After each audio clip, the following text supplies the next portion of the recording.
Hey yo, what's going on? Derek here again, back, wholesaling, real estate, all that good stuff. Welcome. This is your first time. My name is Derek, covering everything wholesaling real estate on this channel, specifically virtually wholesaling real estate, as that's what I'm doing. Currently living out in California, sourcing opportunity out in Houston, Texas. So if you are in the Houston market, let me know. Feel free to reach out. I'd love to network and see if we can make some shake on any future deals. If you are new to the channel, I would greatly appreciate it if you hit the like, subscribe, notification bell. Trying to my next goal is 100 subscribers. We're on our way to get there probably within the next couple of weeks. Just created a Discord channel as well, so feel free to hit the link in the description and check out the other links down there as well. Just kind of created it for a place for us to connect when I'm not streaming.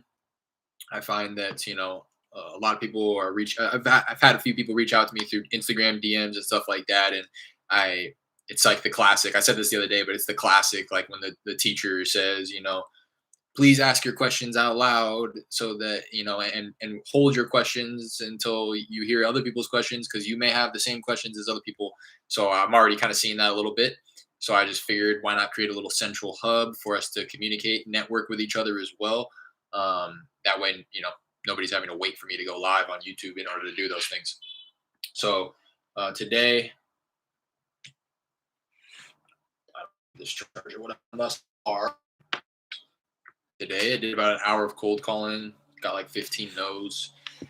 Talked with somebody that was referred to me who may be able to help me out with my lead out in Austin. So I'm gonna get ready to call that guy right now, the seller. I've already talked to the guy. He thinks that the price is good. It's just gonna be I need, the guy wants me to waive inspection. I'm not gonna do that. Need some type of an inspection period to protect the investment. He wants to wait to issue his tenant a 30-day notice until after we close on the property, which is very peculiar, very interesting. I told him the last time we were on the phone, I was like, that doesn't make quite much sense to me because I'm operating in 100% faith that you are going to do what you say you're going to do. But at that point, they're no longer going to be your tenant. So, nothing is really going to be established that is going to, create any type of assurance for me. What he wants is all the insurance in the world. He wants me to put up high earnest money, waive my inspection. He wants me to buy it with a tenant in place. Some of those things I'm willing to do. I'd be willing to put up high earnest money. I'd be willing to reduce the inspection, but still have some sort of an inspection. And I'd be willing, I think, to go under contract with the tenants in place as long as he would be willing to come down on his price. So that's kind of what I'm going to try to communicate with him. It's just really odd, really odd. And I gotta uh, ask him about like the electrical and plumbing and confirm that there's no issues there. Um, Foundation as well. I know we kind of talked about it. Just wanted to reconfirm, as well as any central AC because I do not think that there is any. This is just stuff that his name's Brandon, who I plan to partner with on this deal.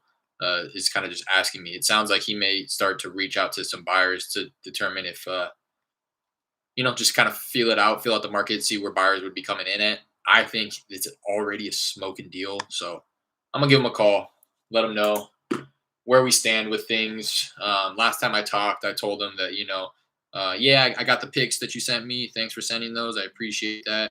I'm gonna look at them with my partner, and we'll, kind of reach back out to you and let you know where we're gonna be at. I told him that it would likely be my partner that was gonna reach out to him, and that it was gonna be after the holidays.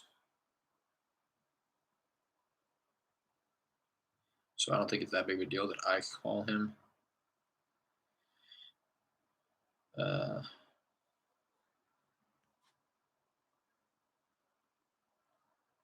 yeah, I said, hey, just wanted to confirm that I did receive these pictures. I appreciate you sending these over. I'm going to look them over this week with my partner. And I said, she may be the one reaching back out to you to discuss. In all likelihood, you can expect her. So I was thinking that I was going to refer this to my coaching program and that the woman who calls the leads in my coaching program was going to reach out, which is why I, did the she there and her. I said, does that sound like a plan? He gave me the thumbs up. So, um,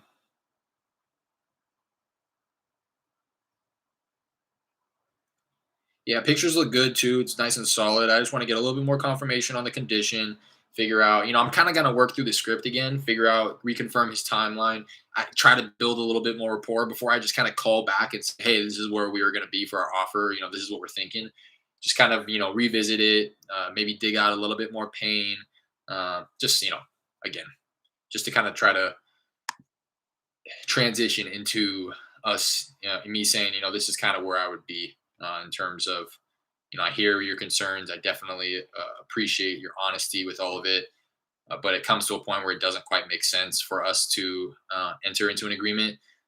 I hear what you're saying in that I'm just going to call him. This is the stuff I'm going to be saying to him. So,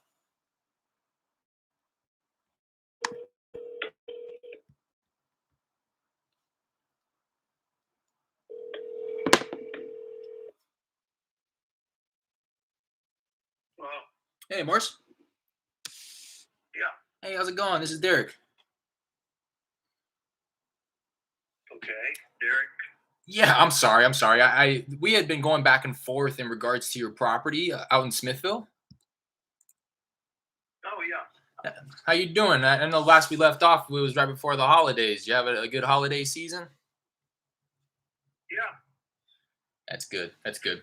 So yeah, I had a chance, just kind of, revisiting the conversation here. The last we left off, you had sent me those pictures that you had about the property, and I was just, I needed to take the opportunity to look them over with my partner, just to kind of give you a little bit more context.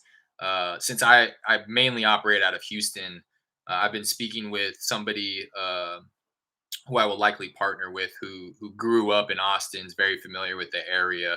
So kind of rounding back with him and looking over those pictures and stuff. And just wanted to confirm, selling, is that something that you're still interested in? yeah. For the right price, I would. Yeah, yeah, definitely. And yeah, just again, wanted to kind of revisit and just reconfirm. I know the last time we talked, you said the foundation, it's pier and beam, correct? It is. Okay, and no issues, right? Or have there been any, recent issues with the foundation to your knowledge? No, no, not to my knowledge. No. Okay, okay, I good. mean, the guy has lived in it quite a while. Right, right. Okay, yeah, I just wanted to feel that out, and then same with, and something that I wanted to ask as well. I know Houston got, with the recent snowstorm that passed through, almost everybody had issues. I mean, oh yeah, you have properties out in Houston. Oh, yeah, I Yeah, definitely use them. Well, see, first of all, we didn't have any plumbing issues, and this is pier and beam, so all the plumbing is underneath the house, right. and it's got a it's got a skirter all the way around the house. So Gotcha. it stayed nice and warm. No plumbing issues. Good, good. Yeah, that's what I wanted to ask. I didn't know if Austin got hit as Houston hard. is Houston is the real problem. I tell you. I mean, when you have a plumbing issue in Houston, that's one of the negatives about Houston is that plumbing is above the sheetrock. Right, right, right. Exactly. Yeah. So I just wanted to, again, I was kind of unfamiliar if Austin got hit as hard as Houston did in the, the recent storm. So that sounds like everything's up to speed there, which is good. And then last thing I just wanted to confirm was is there central AC at this property here? Oh yeah, central AC&E. Yeah, Okay. And do you happen to recall the last time the unit was swapped out? I believe it was like 5 years ago. 5 years ago, you said? Yeah, 5 or 6. Yeah. So, Okay. I got a lot of property, so it's kind of hard to keep up. It's not that old. Okay, okay. It was, it be a problem at all. Right. Okay. Perfect. Perfect. So now, what I really wanted to kind of dive into and see if we can kind of iron out the details in regards to these things is, I know with this one, with the tenant in place, there was some hesitation to move forward. Um, because if I recall correctly, you got burned. You got burned by somebody, backed out last minute. Am I remembering that correctly? Yeah, that's right. Yeah. That's right. Yeah. So So, yeah, and I understand the hesitation because of that.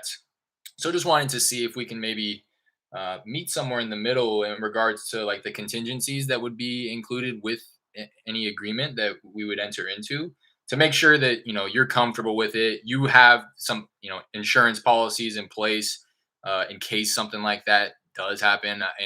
I get that my word isn't enough, but I do feel obligated to say by no means would that be my intention here. But I completely understand where you're coming from and needing that insurance uh, for that, and also I know you had kind of raised concern with when you would be willing to issue them the notice to vacate. Right. Right. So where are you at with those things now? I can't exactly remember like the details because we obviously hadn't entered into an agreement. Where do you kind of stand with those things right now? Well, it's on a month-to-month lease, and Hmm. I gave him, I'd give him 30-day notice. You have to do that on a month-to-month lease. Give him a notice, Yeah, 30 yeah. days, and I haven't given him a notice because I have, somebody else, but I don't have a firm contract, Right. and until I get some kind of confirmation from, I don't know if from your lender or that in fact Hmm. that you're, and maybe if you if you put some kind of a God, I just read so much of this stuff, some kind of a down payment, Yeah, earnest money. Earnest money. that's earnest money. There you go. Yeah, yeah. Earnest money down, and then then I can confirm with your lender that we're forward with this and we're going to closing. Or then I'll give them a 30-day notice. Yeah, and that's kind of where I would be standing too, and that's exactly how we would want to do it. The way that I see it, and the way that we've done it in the past, and I think I had proposed this, previously, is getting an agreement in place, holding off on issuing them a 30-day notice until our earnest money goes hard, which would be after our inspection period tolls, and then at that point, you'd be able to get the thumbs up, the green light from the lender because of that inspection. Everything's checked out, T's get crossed, I's get dotted, and at that point, I would be very willing and 100% confident in giving you the thumbs up, green light. Yes, we're moving forward, and then at that point, issuing the 30-day notice if that's something that you'd be comfortable with. Yeah, that Okay. sounds good. All right. And then remind me how much. You're gonna borrow money. You would be borrowing money on this, right? Correct. Correct. Yeah. Well, and that part of it is I'd like to talk to the lender, and say, yeah, we definitely are going to lend them the money for it. And we're moving forward. and Right. then I'll feel comfortable with it. Absolutely. Yeah, Absolutely. I actually sold a house about a year ago, and I did the same thing. And as soon as I talked to that lender, and and the down payment went hard, Right. like you said, and then I'll give them a notice. I had another guy that was really looking like he was gonna take it, and actually, when I went over there and got the pictures, I kind of told. I said, man, there's a lot of people that are wanting to buy these houses right now. Yeah. And so I kind of thinking about it, but I haven't given them a notice yet. Hmm. So, Hmm. so it's not going to be like, holy crap, 30 days I got to be out of here, not even know you were even thinking about it. Yeah. Yeah. Yeah. I kind of hinted to him that, there was a remote possibility, but I haven't yet made notice, and I won't give him a notice until I get some reassurance. Yeah. Yeah. Exactly. And something else that just kind of popped in my mind, and things that we've done in the past as well, and what I'd like to do with this one, if you're comfortable with, is maybe just setting a tentative closing date out like 60 days, Oh, sure. just in case anything pops up. But obviously, if all goes according to plan, we can close much sooner than that. But just so that we allow everybody enough time to kind of comfortably transition. Yeah, and I mean, yeah, I'll be honest. I would if somebody didn't offer me something, I hadn't gone up on his rent, but I'm getting ready. I think he'd be comfortable with that. I was going to go up on his rent. Mm, mm. but, Yeah. Okay. and that's something that Uh, we would definitely, take a look at and consider while we're in our inspection period. Absolutely, to kind of check out the market, see what rents are going for and what we can, possibly come to an agreement on with the current tenant. That's definitely something that we would explore as well. But now that I say that, I will be honest. I think the potential in this is to flip it. I'm taking a oh, look, yeah, or I've taken a look at the area in Smithville, and there's definitely some properties that are really nice, which is surprising. I mean, all these homes in the area are quite old, but they must have sturdy bones because when they get fixed up, they're looking brand new. yeah. Oh, Yeah. yeah. Well, I mean, sure. I mean, and Smithville is outside of Austin, but Austin is getting closer every moment that goes by. Right, right. I mean, Austin prices. You have a friend over there. Yeah. I mean, they're ridiculous. Yeah, I you mean, you had I think you had mentioned that your daughter just sold her property on Austin. Is that correct? yeah, she did. She sold it for $640 a square foot. Crazy. Crazy. I know it is. And she's buying another one. She's probably going to pay $400 a square foot, but Yeah, yeah, yeah. it's just crazy. There's a lot of flippers there, and I guess if you can buy houses cheap enough, and stick enough money into it, that's not my game, but I mean, I imagine you do make money doing that. Right, So right. from here, I just don't have the structure. I keep long term rentals, so Right, right. uh, Yeah, I remember you saying that as well. I think you have a guy out in Houston, right? That's kind of maintaining the properties for you. yeah, Yeah. Yeah, so that's much more yeah. convenient having that. And you were saying that you actually might buy another in Houston, huh, with the proceeds? Yeah, as a matter of fact, if this would go through, I'd be doing a 1031 exchange. Oh, okay. That guy we call president allows it, because he was talking about doing away with those at one time. So Yeah, I remember seeing that's that. why I'd be looking to sell this. So I don't think they'll pull the rug out from under me after I do it, saying you can't do that. But Oh, yeah. You'd have to be extremely anyway, unlucky. I'd be looking to, because I don't want to pay 15% taxes. Yeah, yeah, exactly. That asshole talking about going up to 30 or 40% taxes Incredible. I know, on a capital incredible. gain. Yeah, yeah. Yeah. Wild, wild. And So I mean, it's not even like you're saying, to get rid of the 1031 exchange program altogether. It's not just like a little change. That's how people operate their business, especially people like you who are buy and hold, and they hold rentals. Like that's the yeah, game, right? Is to continue rolling it over, kick the can down the road in terms of capital gain tax, and be able to collect the yeah, cash flow. So I get it.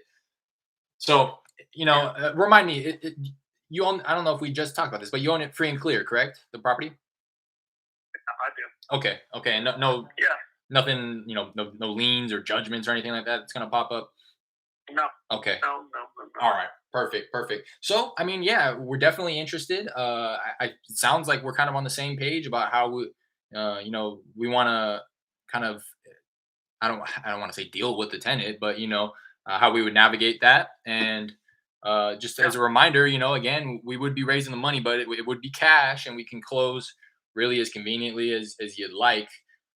So I wanted to ask, if we can come in all cash, close on your timeline, handle the tenant appropriately and respectfully, would you be on board with something around 180 cash? Oh, no. No, we should have started out with that because I'd have turned you down then. No, I'm pretty firm. 200. I might go a few thousand off, but that'd be it. 200. Okay, this is what I want to do then. This is what I want to do. I think 200.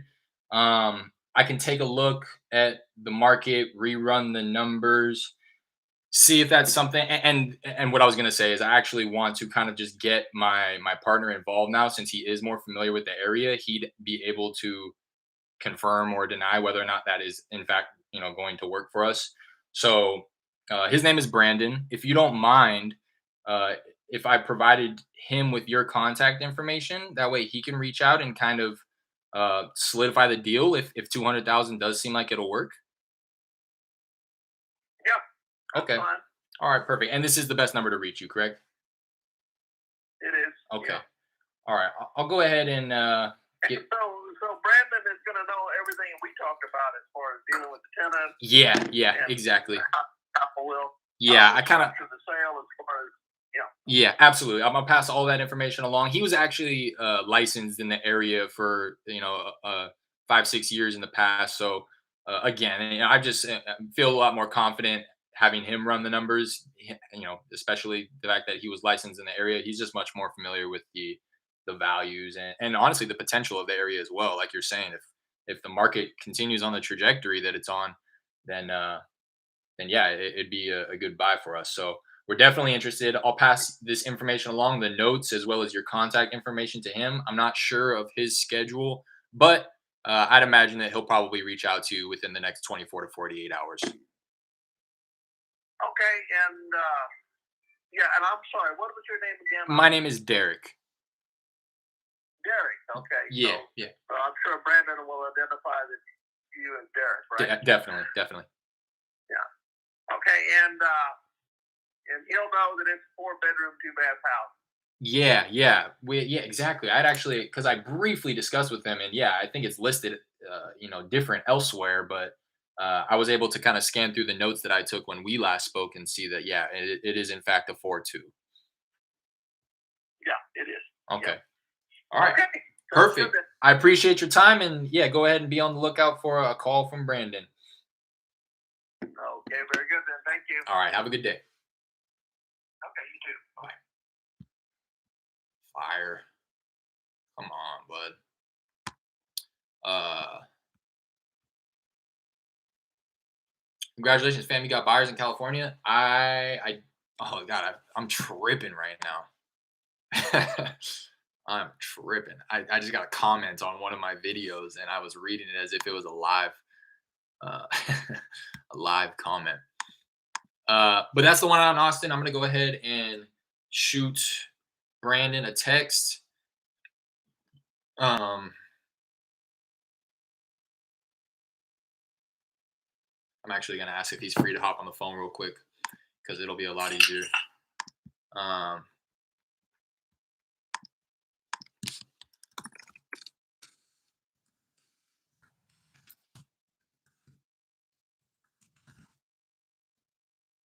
you know some people buying out in the Bay Area slash SAC.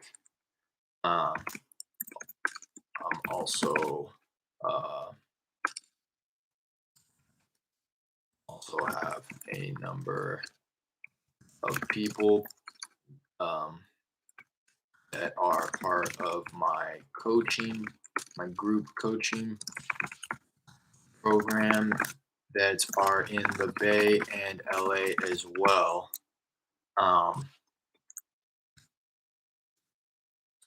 But, you have something out here now. Maybe the guy's on my live stream right now. I don't know. Drew, you in here? It was off market Drew, who I'm replying to.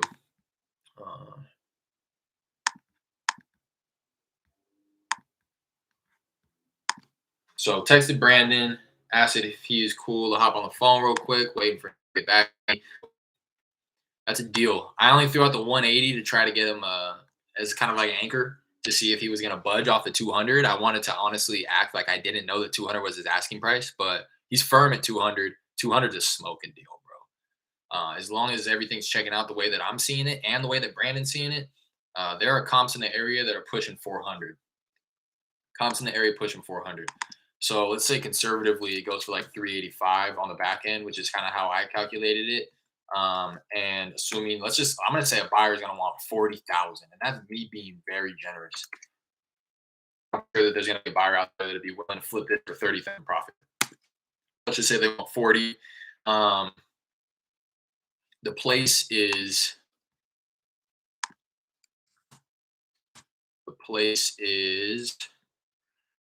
just over 1,500 square feet. Just over 1,500, and it has a new roof. AC is in recently replaced. The foundation has no issues with electrical plumbing.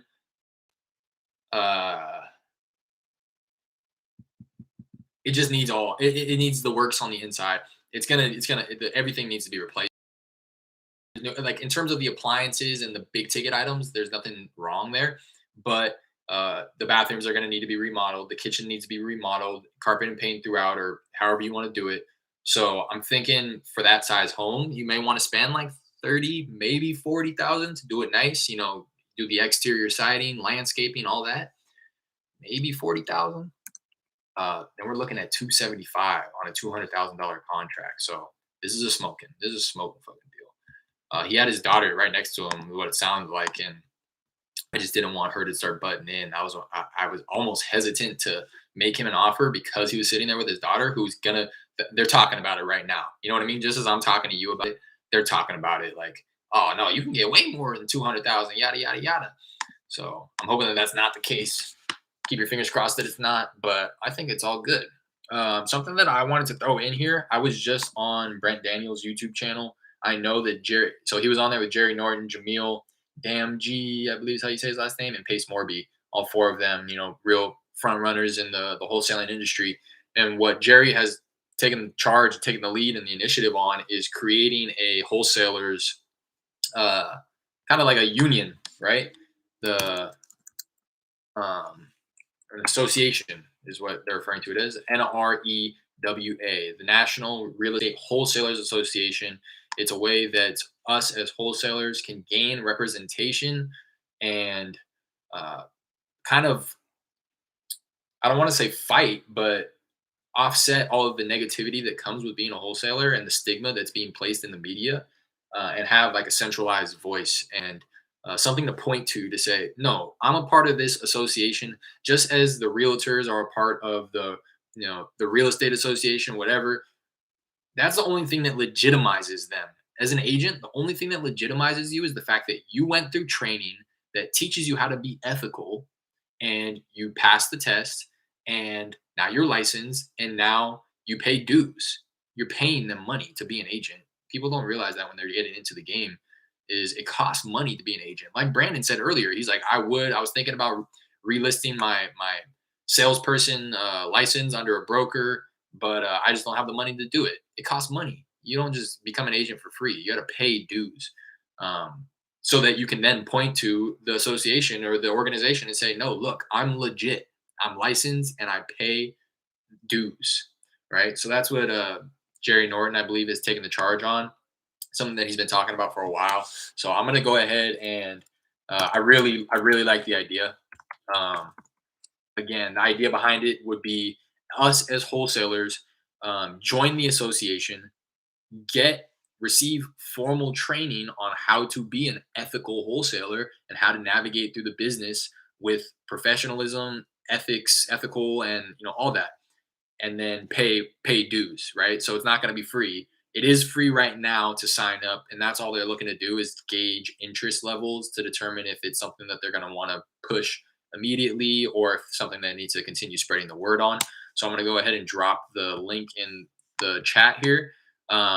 You can go check out kind of what they're doing. It's very bare bones, but it's just free to enter your name, join the email list. So I've definitely joined it. And I encourage everybody who wants to take this industry and this business seriously to do the same, because this is, I think, exactly what we need, and it will eliminate all of the negative stigma that comes with wholesaling in the media. There will just be no denying it at this point, right? So it's like just like agents can point to their National Association of Realtors, we'll be able to point to this National Real Estate Wholesalers Association and say, no, no, no, you say I'm doing something wrong, but this legitimate nonprofit association that I pay monthly dues to and that I received formal education from and received an accredited license that shows and proves that I received that education says otherwise. So I think it's a great move, and I am perfectly comfortable with pushing that to my audience as well to try to spread the word. So there's the link. Join the mailing list, get updates, and yeah, like I said, if you really want to take this business seriously, it's inevitable that at one point you're either going to have to become licensed or something. So what this is going to do is just make sure that it's on our terms, right? So that somebody doesn't come along and say you can't do any business. We just passed the law. get licensed, rather it's going to be like, here it is. This is association. You can go start becoming educated and figuring out how to do this professionally and legitimately and ethically. Um, because to be honest, I went through the real estate agent education myself, and it's very bare bones. I mean, I was just next, next, next. You have to spend a certain amount of time on it, but anybody who takes standardized testings like that, who has a knowledge of the industry, I was definitely soaking in a lot of information because I was new to real estate, but I also was educating myself on the side, and a lot of this information was similar. But yeah, I'm going on a rant now. But go ahead, join that. I'm vouching for them. I don't know them personally, but I like what they're doing. So go ahead and hop on board. Really liking this this lead here though. Connected with seller, came to some tentative agreements. Willing to take EMD, and once it goes hard after the inspection period tolls, he's willing to issue his tenant a notice to vacate at that point.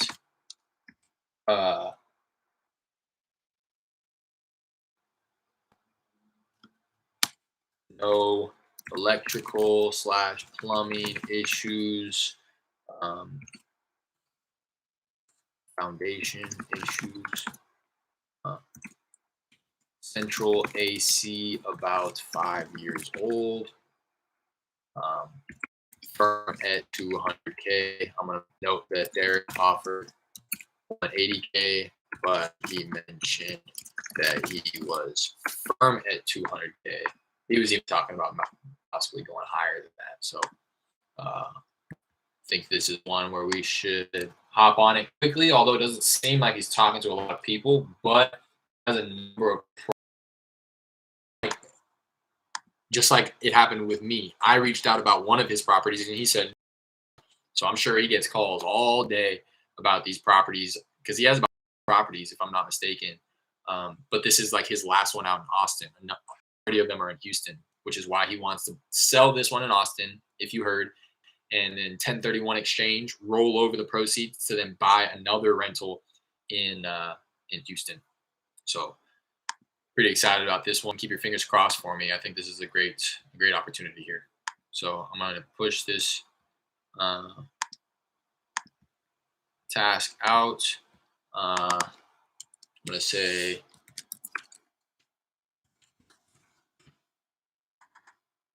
and something else I wanted to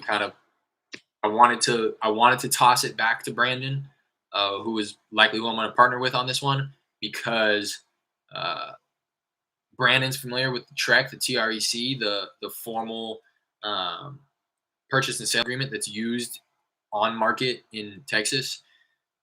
And just, he threw that out there, and that's kind of what I was thinking on this one too, because this guy has obviously done a number of transactions in Texas, owns about 30 properties, so he would probably be expecting to see that.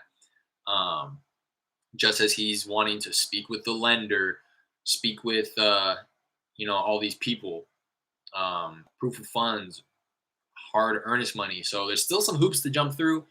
I don't necessarily have the money to be able to put up for the earnest money, at least at the level that he would be expecting. So I may have to tap into my personal network, raise some funds for that. But once it all checks out, I mean, I don't think that my coach, for this one as well, I think that it'd be appropriate to double close, just because this is going to be a huge spread. So I don't want the buyer to feel any type of way about it. So I think this is one where a double close would be appropriate. And for that, funds would be necessary anyways to close it, transactional funding. And I think that my coach would be willing to do that on this one. So maybe he's even willing to put up the earnest money. I don't know. Who knows? But that's what's going on with this one. Keep your fingers crossed. And yeah, I'm gonna have Brandon reach out and try to bring this one to the finish line. But I could have very easily just tried to get it locked up right there. But now that that's in my head, I'm kind of hesitant to give him my 1-page agreement And I kind of want them to iron out the details about um, the lender, or just everything else, because he's more familiar with the market and all that good stuff. So, um, but again, definitely something that I want to keep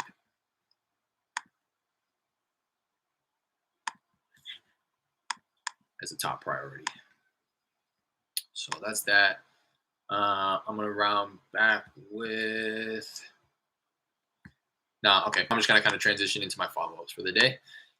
This gentleman, Francisco, was asking 99,000 for his property. I said I'd love to learn about the property. Did you have a moment?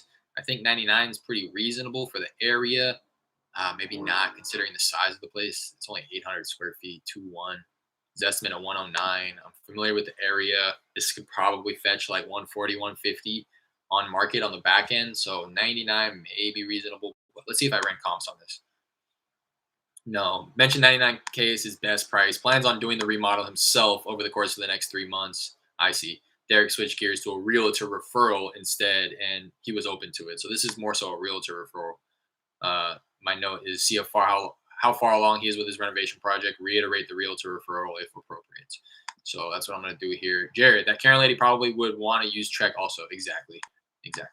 So it's popped up enough for me just today alone for me to want to educate myself on it and probably implement it into the business. I see a lot of people who are doing high volume out here using that.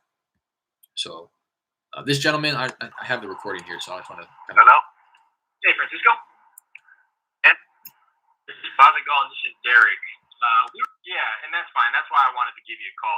For us, just so you know, it's me and a couple of partners here. We do have some cash on hand, so we are able to make cash offers, and we can buy the properties, as is. You don't have to do anything to it, anything like that. But at the same time, we are looking for properties that do need a little bit of love, so that we can build in the equity by doing the repairs ourselves. And then, as well, by no means are we looking to hit the lottery, but we are, looking to make a slight profit as well. So at the 99,000 mark, it would probably be a little bit out of our price range. But let me ask you, is the property kind of up to speed, up to par with the, renovations and whatnot? No, well, right now it's in the process of being remodeled. So okay. Once it gets remodeled, I'm gonna probably ask for 120. Right. So, but I'm gonna fully remodel it from the inside, and it's gonna have AC. Right now, it doesn't have a central AC, but I'm gonna put a central AC. I took out all the sheetrock, electricity. It's probably gonna be pretty much done all, brand new. So yeah, absolutely. And I try to be as honest with everybody. If that's something that you're able to do and that's something that you're wanting to do, then I actually recommend it. You will make more money that way by all means.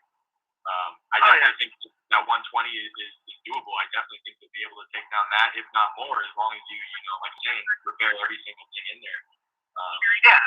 I'm gonna do that. So right now I'm looking at 99 the way it is, or I'm gonna put maybe like 15 grand into it, and then I'm just gonna ask for 120.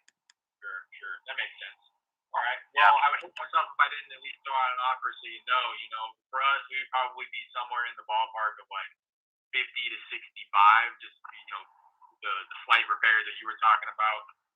Right. And, having to make a profit. So I understand if that's out of your price range, but please, feel free to save my number. Keep me in mind if you're just wanting to kind of wipe your hands clean with it and you don't want to end up. Yeah, I'm not proud of that offer right there, but I'm glad that I at least threw a number out. We talked for a while. Going through with all the repairs, and just want to. I don't know. Maybe between now and next year, by the beginning of next year, between now and January. Right. Yeah. So you're looking at probably like 3-4 months.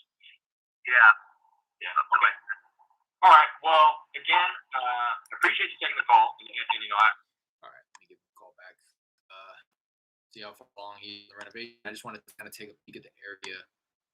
Again, I'm very familiar with it. This is where I never deal, but I just want to see. Like, this is on a main road too. I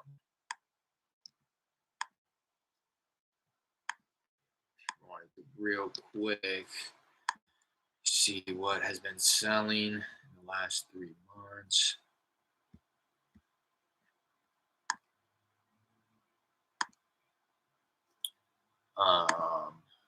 type houses. Let's go last 6 months. Yeah, 150, 150. These are on his. Oh, wait. Oh, yeah. Okay, 150 to 170. Let's see this one, the one for 219. No, that's a new construction, it looks like. Let's just do the simple parameter of year built so that we can at least compare a little bit of apples to apples. 45 is when it was built. I'll look at the ones that had a minimum year built of, gosh, I'm just going to go 40 to 50. I know it's pretty tight, but on Redfin, once it gets to be that old, it starts jumping by like 20 years at a time. So I don't want to go all the way back as far as 1920 for a 1945 build, but it may be appropriate. So here's one, 150, 155, 159, all in this little area here. So I think that 150 would probably be, ARV. Let's see what sold most recently. November 15th, July 21st, July 19th. So this one for 150 sold most recently.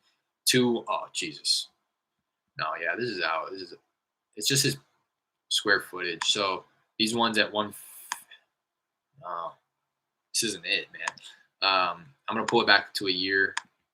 I'm going to include the square footage because his is so small. I'm going to go max square feet of 11. Oh, that's interesting. I didn't realize they broke it down by the 100 in square feet on Redfin. So 836, you wouldn't want to be any higher than like really 1200. I think even then, I'm going to go 1100 max, which gets rid of everything. So I'm going to bring the year built back down to 1920. That doesn't add much, but I'll push it to 1960, which doesn't add much. So, and these are all ones that sold within the last year. Let's see, last 2 years, what we get, and then push the max square feet to 1200. So here's one that sold for 130 in the area.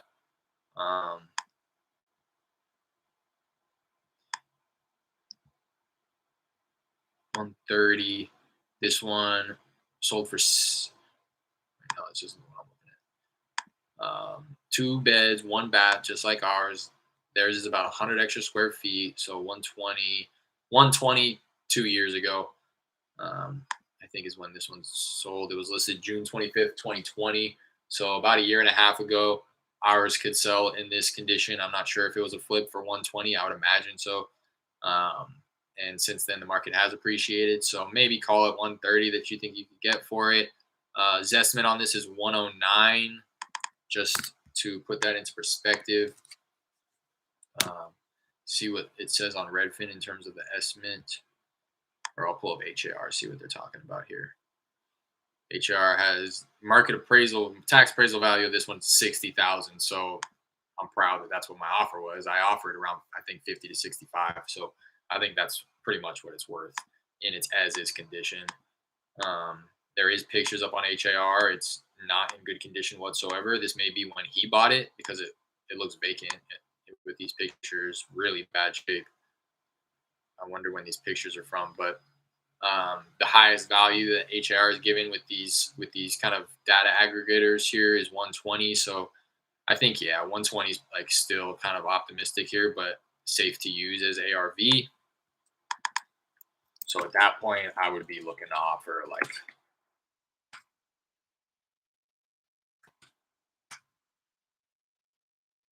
like 50,000. I'd have to be it. So I'm probably just gonna go for the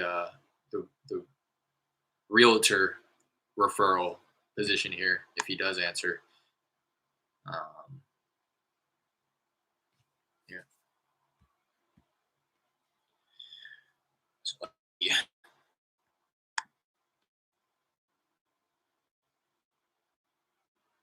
I just spent a lot of time on that. That's something that I want to stop doing. And all that.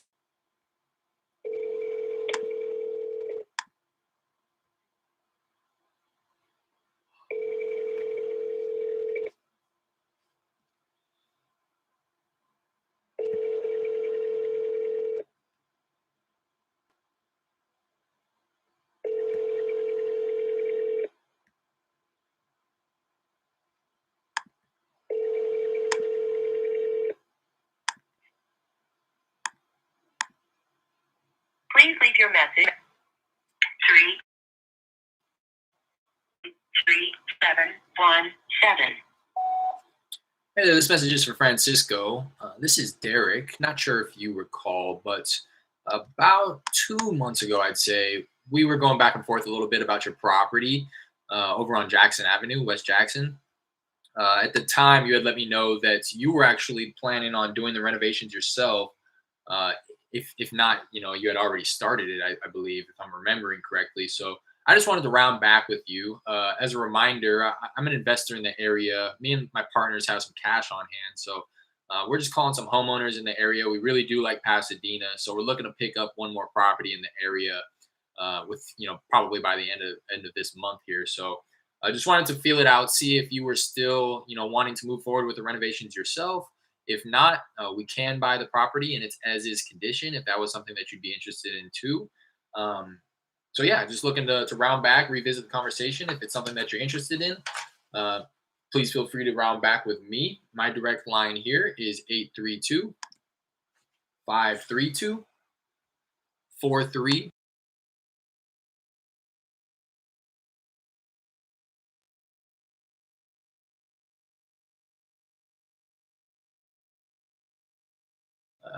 That's that. Dialed, left voicemail. Push this task out another week. Both of them weekly for now.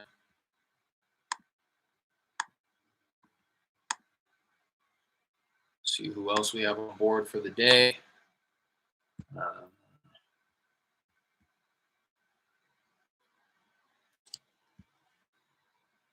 Jared, you in here? These are kind of reminders that I have for myself.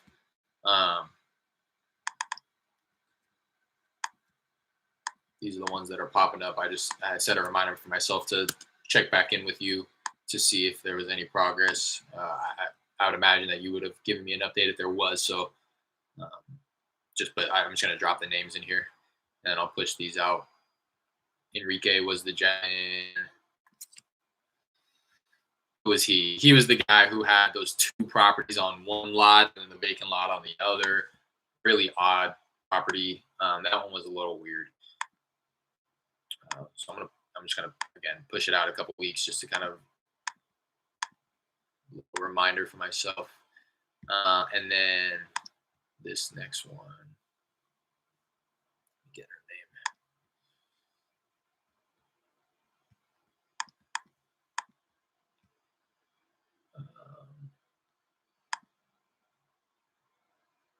Alejandra. This is the woman who was like, I'm not really interested in selling, but I'm down to have the conversation. That's her. He never answered, so we got to call him back. And the lady, we got to call her back. I'll get my girl a call when she's out of the hospital. All right, cool. Yeah, no worries. No, don't stress about it. No rush. This is just what popped up on my end. So, and I think the lady that you're referring to is the one who went out of country. I don't know if she's already gone out of country, but I think it's definitely worth giving her a call just to see if she answers because she's gonna have to make a decision within like the next month, I think, because her tenants are getting out of there at the end of February. Well, I guess she'll have time beyond that, but the way she was talking, she was wanting to get it done sooner rather than later. So this Alejandra woman as well, I'm just gonna push out another couple of weeks. Yeah, and hopefully you're not taking offense to me even bringing these people up. I know that you guys are on top of it. It's just that I'm reminding myself, so I'm also just kind of bringing it up as a reminder for you as well, just in case any of these ended up slipping through the crack on your end. John here.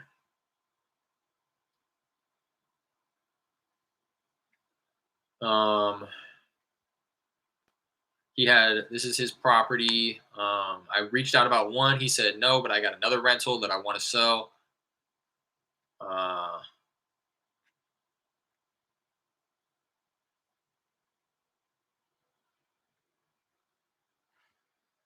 I ran my comps. I'd have to be around 150, assuming that a light rehab is all that's needed, because he said he hadn't given me much information about the condition, but he did say that he was going to go and do a little fix up, carpet and paint before I list it. What is your offer as is? So I made him my as is offer at 115 to 130. And I said, and that's if carpet and paint's all it's needed in order to fetch top dollar. I'm seeing properties similar to yours that have sold anywhere between 185 to 200. Is that more or less what you were thinking? And he didn't answer, which is to be expected. I don't know why I even shot him a offer via text, but I called him 2 days ago. I left him a voicemail. He didn't answer. So I'll call him back right now. See if I can get him on the phone. See if we can talk shop.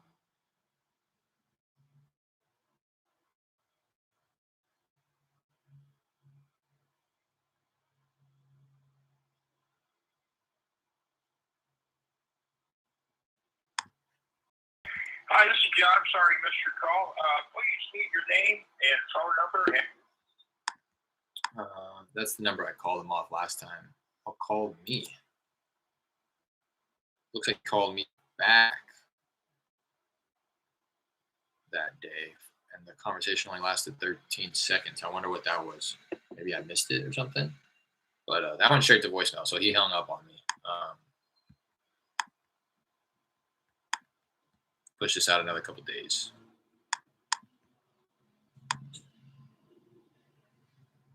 Let me see when he was trying to sell it. He's trying to sell it by the end of the month, so I'm gonna call him on Monday.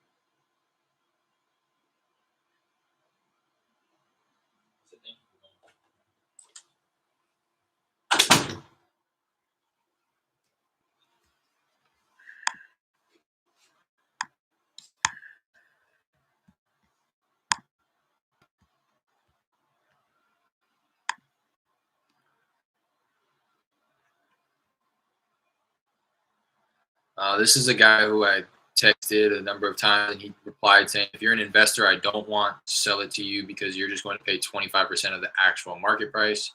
I tried to diffuse that and say, like, that's definitely not my intention, but he never texted back. I don't think I've ever called him either. Oh, he's on a cold lead campaign, meaning that he's still getting kind of dripped. He's still being texted every so often. So I'm not going to cut that off because it's still texting him. It's just not something that I necessarily have to waste my time with. Yeah.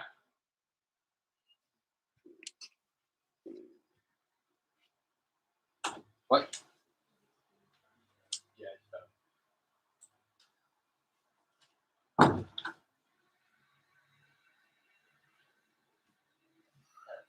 that's kind of what I want to start doing is leveraging this texting thing.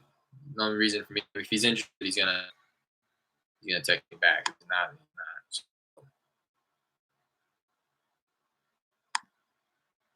not. What do you think? I'll call him. Making excuses for myself.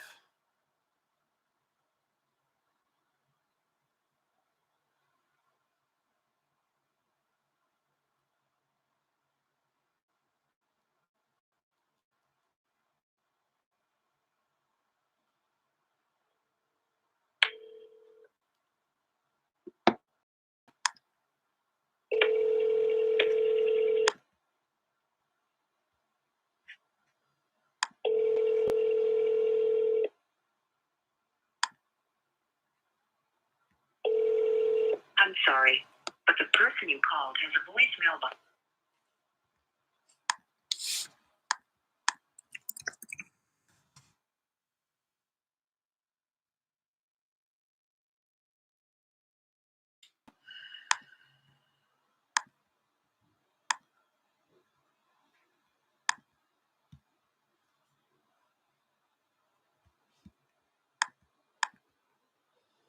What else we got going on?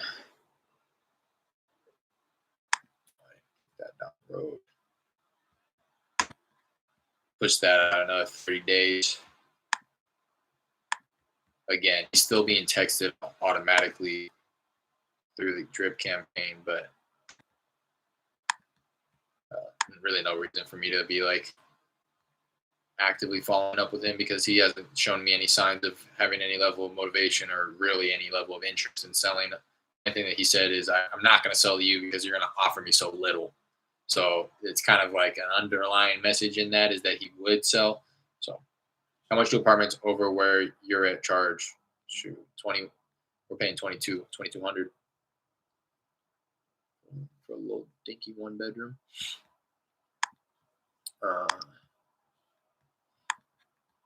Let's see. And I think that's really competitive too, Jared. 2,100. The rate that we're at is pretty nice.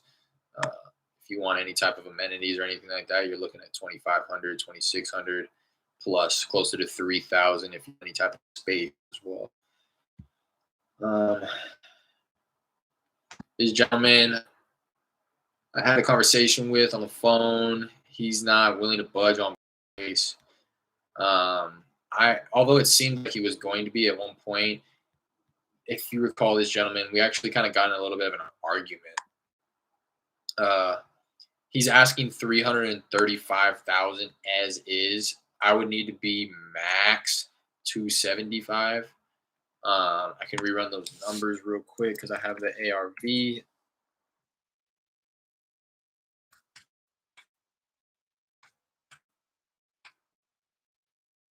It's a huge place. Not huge, but way bigger than the properties that I typically deal with. It's 2,400 square feet. He's saying new roof, new AC, very good structure.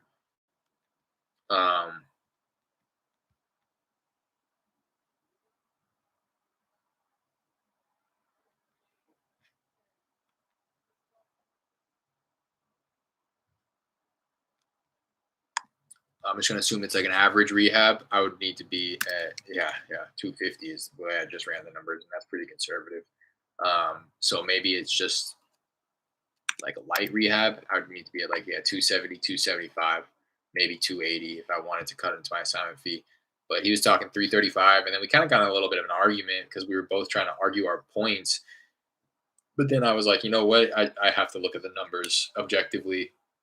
He's like, no, I understand. No hard feelings. And then we ended up getting on. I said, like I said, we're able to pay cash. Could try to get this closed out for you before the end of the year. I get where you're coming from. It sounds like you filled your plate. What's the best price you think you could do? He said, let me give it some more thought and get back to you. And then we hopped on the phone, spoke with seller, said he wants something north of 300,000. Again, that's just not going to be doable. He lives here now, but just bought a new place to downsize that he'll be moving into in January. I let him know that the best I'd be able to do is around 270, 275. He wasn't interested, but understood and gave me permission to follow up in January to check back in. So that's what I'm going to do. I said, hey, thanks for speaking with me. Feel free to save my direct line here and reach out if anything ever changes. I'm confident in the 270 offer, so that offer will stand for the foreseeable future. So I'm going to round back with him, see if anything else is going crazy with him. Luxury apartments like $2K. Goddamn. Over here, that's a whole big house. 1 bedroom here can go as low as 5. Yeah, I know exactly. Crazy prices. So let me give him a call. Revisit that conversation. See if he's willing to come down. Because once he moves out of the property and it's just sitting vacant, I think that he'll have a little bit more motivation there. We had like a 13-minute phone call. I just want to briefly scan through it to see if we talk about the condition. Hi there, speaking. Sorry. So they were able to move it at 389. Now, if you are an investor like myself, this house here is very good. It's very good condition. But if you want top dollars for it, I would recommend, and I'm sure you will tear out all of the cabinet, throw it away, put in new cabinet, new bathroom, new floor, new paint, and so on and so forth. Okay. So that's where that's what it is right now. Okay. Let me just make sure I'm understanding correctly. So this property here, the 5-bedroom property, you currently live there, but you just purchased another property for you to move into yourself. So you're saying this property, the 5-bedroom place, won't be available until you move into your new place. You're down. That is correct. Okay. So it sounds like it's going to need a little bit more work than just the cosmetic. He's talking about ripping out cabinets, redoing the kitchen, redoing the bathroom. So um, I think my two offer was even a little too high already. Uh, again, I have to see what the estimate on this is, but I have ARV being around 370. Yeah, his estimate on this is 320. I think I was pretty confident in my 370. So let's call it 370.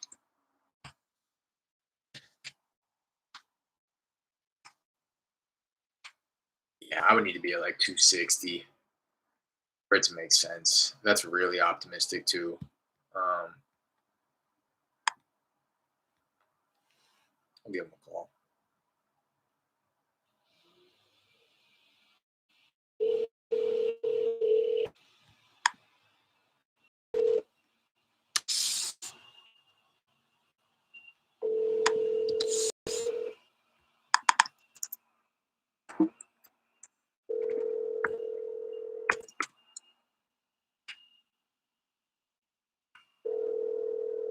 Your call has been forwarded to an automatic voice message system. 712 is not available. At the tone, please record your message. When you have finished recording, you may hang up or press 1 for more options. Hey, Mr. No, this is Derek. I'm not sure if you recall, a few months back, we were going back and forth a little bit about your property over on Graywood Grove Lane. If I remember correctly, I believe that you were currently living there and that you had just bought a new place for yourself. And then you were going to be looking to sell this place on Graywood Grove once you were all moved in to your new place. So just wanted to round back with you, see, how far along the process you are, if you're fully moved into your new place, and just kind of revisit that conversation there if selling the place on Graywood Grove is still something that you're interested in. So again, this is Derek. Feel free to reach out to me on this line here. This direct line for me is 832-53.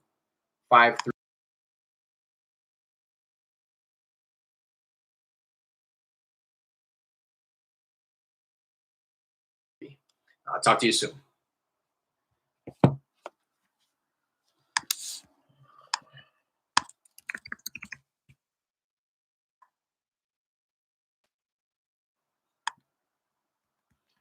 Call him in another week.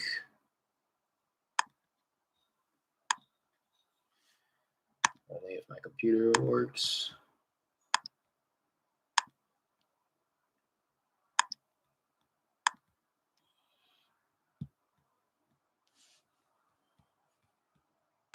Man, it's bad on Friday, huh? Nobody tapped in. Everybody out partying. Sharon. Don't remember Sharon here. Oh, okay. I do remember. This is actually a good one. She texted back saying, "I'm not interested in selling as long as my daughter and family live in it." I said, "That's understandable. Just so I fully understand, is there a possibility that they are moving, or has there been no discussions?" "We have had discussions, but finding an affordable place is ridiculous." I said, "Yeah, I hear you.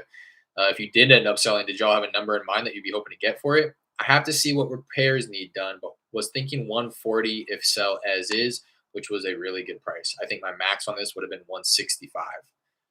Oh, I'm sorry, 165 less repairs. So 140 is probably like around where I need to be.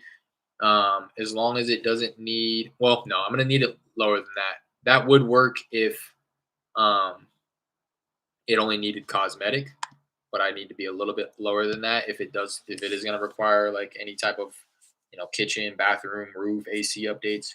Let me just rerun these numbers real quick based on ARV.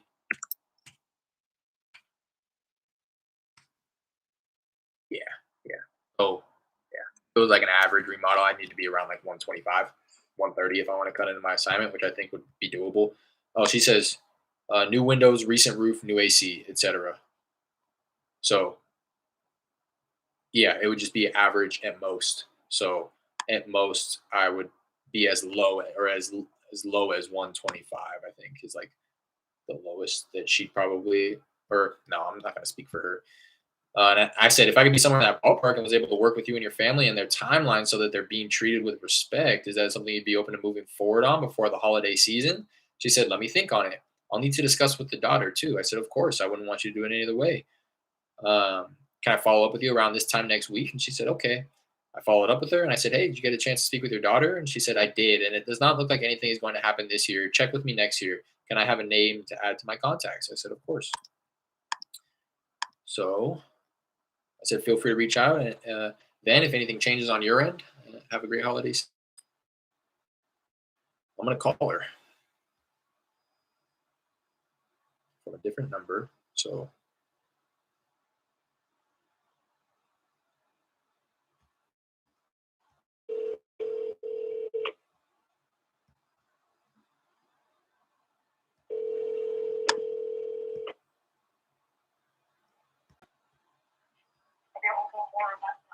Hello?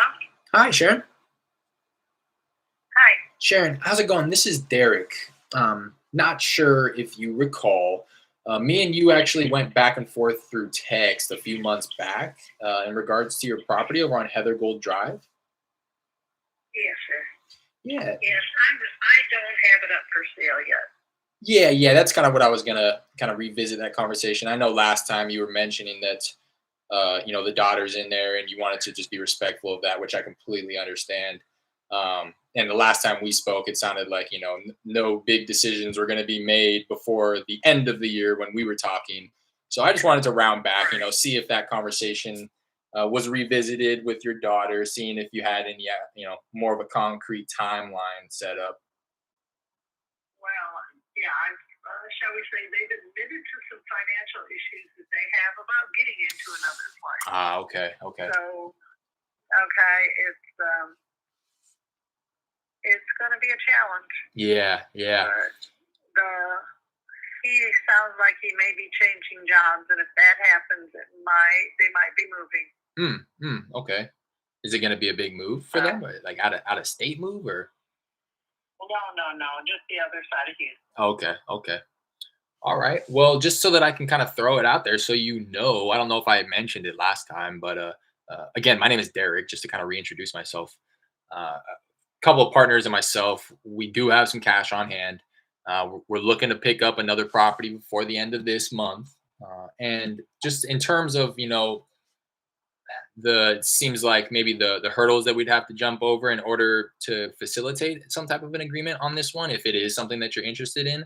I just want to reassure you that, and this is what I mentioned before, I'm definitely considering your daughter in all of this and what they have going on as well. By no means am I in the business of kicking anybody out on the street or anything like that. So, in the past, we have actually offered some assistance for that as well. If, selling was something that was of interest, and some help or assistance was needed in terms of finding a new place. We do have a couple realtors that we work closely with that could help them maybe relocate or anything like that. So I just wanted to kind of throw that out there, let you know that we try our best to kind of be like a concierge, if you will, and kind of you touch on every aspect of the transition. So we're not the big bad investors that come on, pay cash and kick everybody out of the property. So I just wanted to, throw that out there. It seems like that's what's important here, right? Is to make sure that everybody's respected, and that everybody is going to end up on the good, the right side of this transaction. Right, and unfortunately, he just got out of the hospital. Oh no. Oh yeah, this is the most comedy of errors in the world. But he's going to be fine. And he just had 4 days of intravenous antibiotics. Yeah. Yeah. And it's that kind of stuff that just kills their like their motivation, huh? Credit rating. Okay. Put them in. He's naturally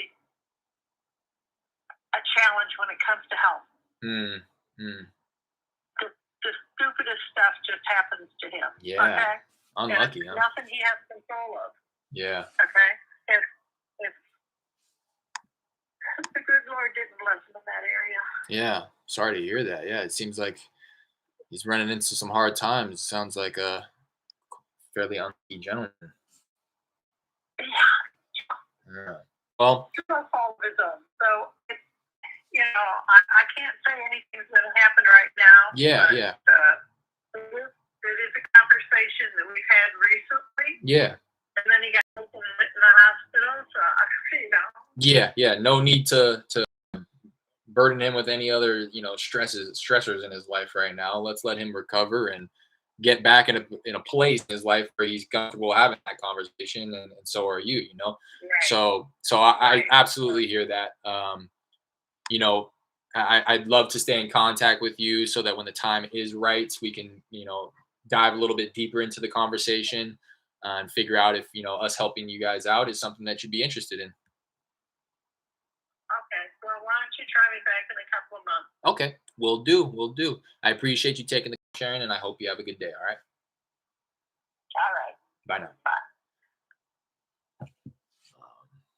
That's a good one. I like that lady. She's already asking a reasonable price. Doesn't seem like she's talking to a bunch of people. I just like that lead in the role. I think she liked the way that I was talking to about just that. It's very clear. That's how that's what I'm having the conversation revolve around, is respect of her daughter and her husband, which is I think who she's referring to when she's referring to that guy.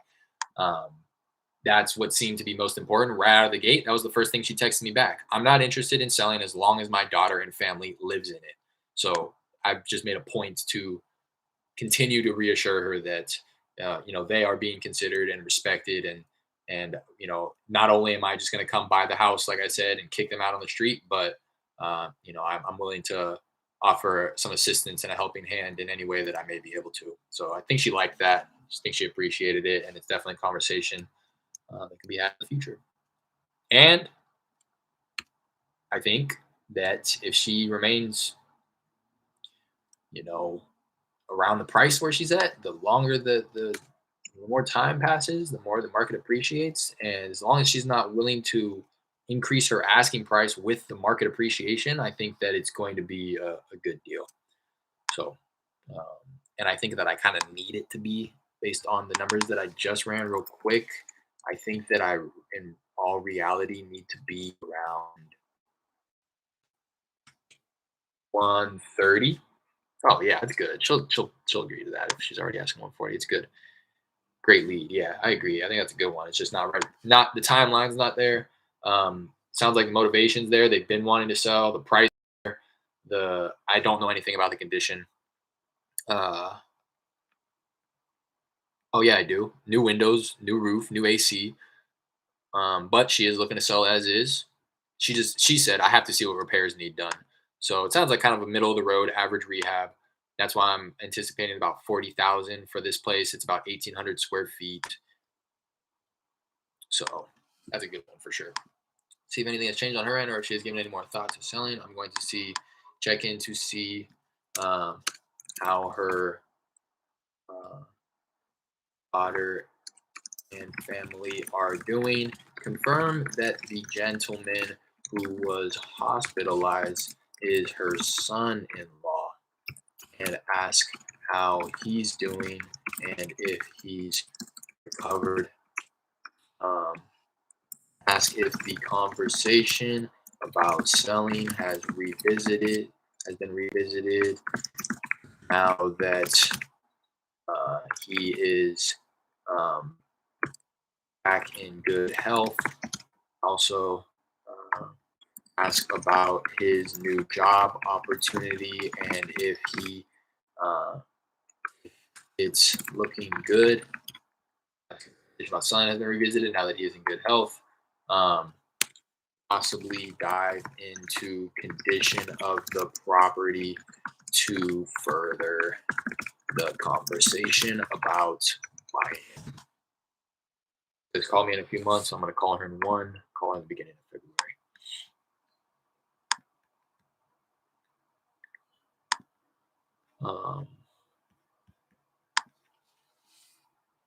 Leave myself a note on this one. Nothing too crazy because I just took notes in my follow-up task.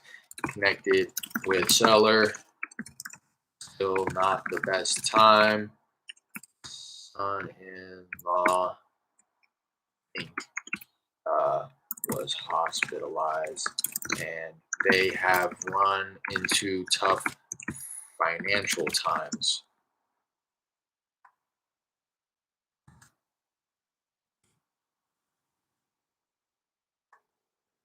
Eric received permission to follow up in a few months to see.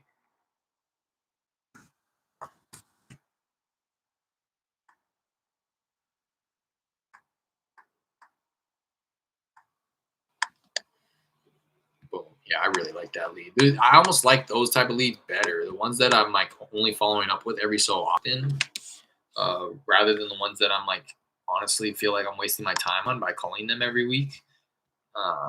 Those are the ones that I'm interested in. Catherine, she said no, not yet to my initial text about selling. I said, understand. Do you think you'd have any interest in the near future? And she says, I'm not sure. Evaluating what's best right now. Thank you. I said, sounds good. When would be a more appropriate time for me to check in with you? And she stopped texting me back. So she is also on a drip campaign right now. My task is just to check in to be sure that she's still receiving texts, which she is. I said, if the campaign has finished, start to follow up manually, giving it any more thought, dig deeper. So this is another one where I'm gonna let the text campaign do its thing, push this out another 30 days just to revisit it, make sure that she's still texting, getting texts and what have you. But it's not somebody who I'm wanting to spend a lot of time on by following up with them, because she might have just wanted to kind of like politely dismiss me by saying, no, not yet, whatever it is. But I just don't think it's worth it for me to call her right now. That's everybody that I got. Oh, wait, maybe not. Yeah, that's everybody that I got. Here, my coaching program is opening up their partnership program. I know I mentioned this before, where he specifically invests in the Virginia market, but he is looking to go into multiple states. He's raised like a couple $1 million in order to do so, and now he's making that final push by bringing his students into the ecosystem and having his students bring him the opportunity so that he can start buying properties. He's looking to, I think, buy and hold, or maybe fix and flip. I don't know, but he's looking to buy properties out in Houston now. So with that partnership program as well, I'll be able to submit my leads and have his team bring it to the finish line in terms of getting the contract. So I think I'm going to hold off on this guy with 6 properties. His partnership program opens up next week, so it's just going to be a few more days before I'm able to submit this lead to them. I'm hoping that they're going to be willing to talk about it, because it's not in Houston, but it's in Fort Bend County. Anybody who knows the Houston market, Fort Bend is just as attractive, if not more, depending on your exit strategy, than Harris County. So I guess kind of keeping my fingers crossed that they're willing to, because his team denied it at first when they said, hey, we're no longer doing what we used to do. We're doing the partnership. And just so you know, he's only buying in Houston, not these other markets. But I don't think that they are familiar with the market. So I think it's just a quick conversation that has to be had. Like, look, this is Houston. You know what I mean? It's not the city of Houston, but anybody who buys in the city of Houston is also going to buy in the city of Richmond, or the city of Rosenberg, or the city of Katy, or Spring is Montgomery County. But I'm trying to think of the other ones out there in Fort Bend that are, Missouri City. These are very attractive markets for buyers still. So I think there's just a little education that has to be had there. So that's what I plan on doing with these, because I had called and texted the gentleman who had 6 properties. He's asking 700,000 cash. I think that it's a deal at 660. Anything even a little bit lower than 700. I think 700 might even be a deal, but everything would have to go perfectly with that. So that's just not something that I'm wanting to mess around with, specifically because there's 6 properties. So I want it clear cut and just 100% confidence that I will be able to assign all 6, because I'm taking the position that I'm buying all 6 when I'm negotiating with him. So I don't want it to be like, okay, well, we're going to buy these 2 and like we still have some issues with these 2. And he's like, what's your issue? My issue is that I haven't found a buyer for it, but I just wouldn't want to play games with him. So yeah, I think I would need it around 660, which is like another 5 to $7,000 per property less than what he's asking, right? 30,000, yeah, about 5 to 6,000. So I have that. I have a little task for myself. That's my last follow up for the day. But I'm going to kick this out a week and see if I can get them to call. Plus, it's a seller finance play, so that's another option that he's willing to explore. And that was just not something that I was comfortable with having. Having the conversation about with him directly.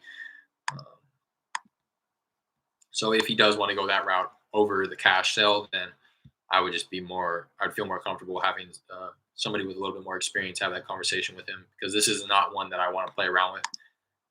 I know that there's going to be future opportunities where I can discuss seller financing, but I'd much rather do it on the deal where it's a smoking hot deal, or it's one property as opposed to 6, or, this guy's an investor. He's savvy. He knows what he's talking about. I just don't want to play games with him and try to come across like I'm just as experienced as he is, because I'm not. So I'd rather just have somebody else fill in my shoes to continue the conversation that does have as much experience, if not more than him, as an investor. So that's everybody there. I haven't even opened up my prop stream today. It's like, oh man. Call tools. Let me see what type of. I think I had a few people that I wanted to call today. I pulled up my follow-up tasks last night to see if there's anybody hot that I wanted to call today. I think there was a few people.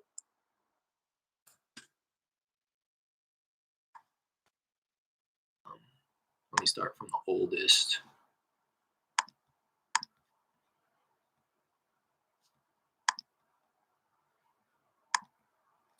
This guy wasn't interested in selling right now, but he gave me permission to follow up the first of the year. So I'll call him right now.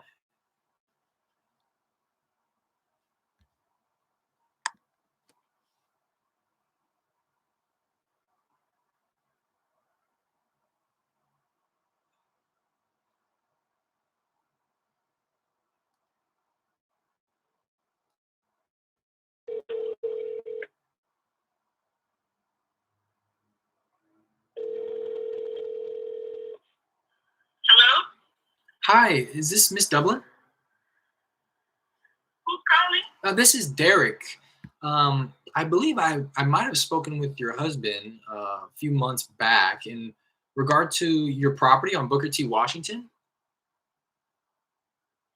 No, wrong number. Oh, interesting. I might have dialed the wrong number here. I apologize. What? That's weird. Let me double check. Nope, that's definitely the right number.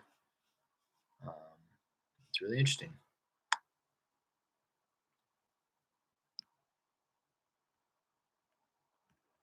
Well, that's the right number.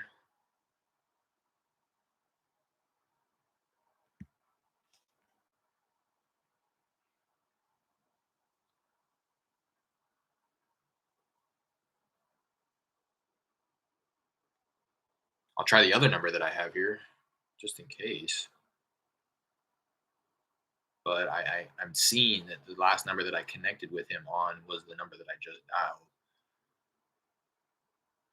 I'll try this other number.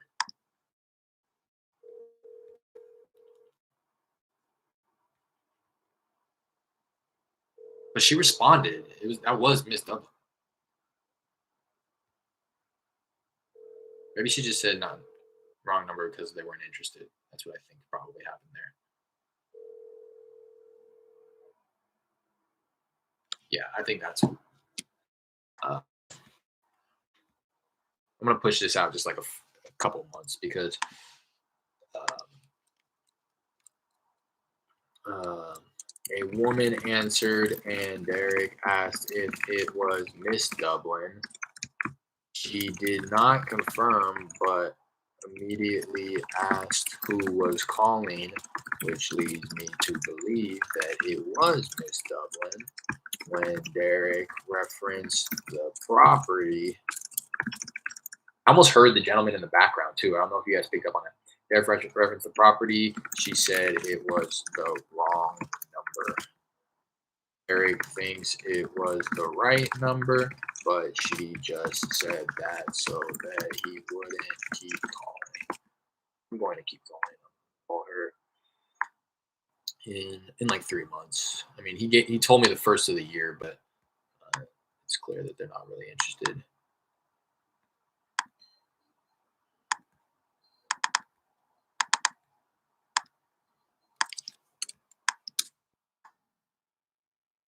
Made some offers today. I feel good about that.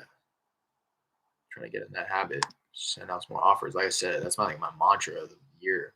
Just offer. Raphael here stated maybe next year. Spanish speaker, but understood a bit of English. This might be for you, Jared. I've dialed him a few times. I left him a voicemail most recently about 2 weeks ago. So if he doesn't answer, I'm not going to leave him a voicemail. But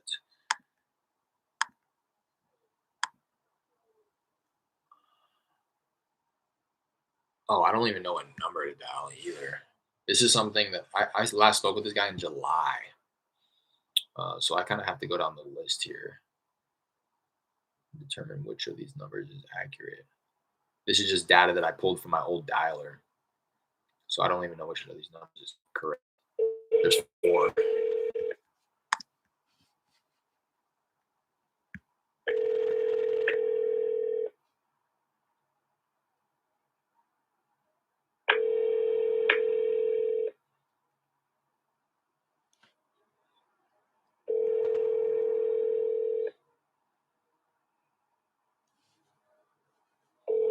Call has been forwarded to an automatic voice message system. 9.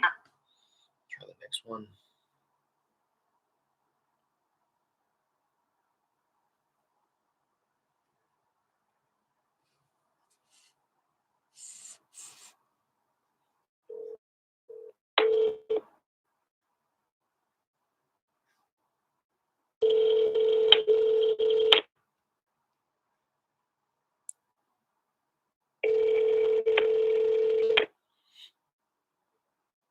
Bueno, Hi, is Ms. Perez? this is she. Hi there, this is Derek. I actually believe that I spoke with possibly your husband, Raphael, about a year ago in regards to your property over on Lindenville Drive. Uh-huh. Yeah, at the time, I was, asking him if he had any interest in possibly selling that property there. He had let me know that there wasn't any interest, but kind of asked that I just, stay in touch and follow up every so often in case things change. So that's what I'm doing now. Just wanted to round back, see if you guys have given it any more thought. No, the property is not in sale. Oh, okay, okay. Do you think that there would be any interest in selling that property possibly in the near future? No, not right now. No, Okay, okay. I don't think so. All right. Well, while I have you, would you happen to have any other aside from this one that you might be interested in selling at the moment? No, No. Okay. not right now. Okay. Well, I appreciate you taking the call. Okay, thank All you. right. Bye now. Bye-bye. Spoke with the wife. Not interested in selling. No other properties. Just one to the wayside. Well, no, he said maybe this year, that in July. So I'll kick it out like maybe 6 months.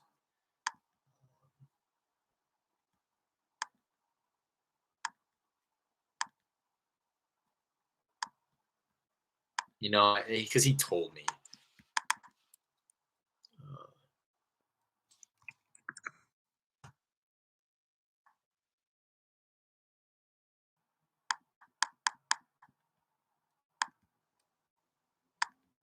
Follow up on like the 1st of July, which would be about it.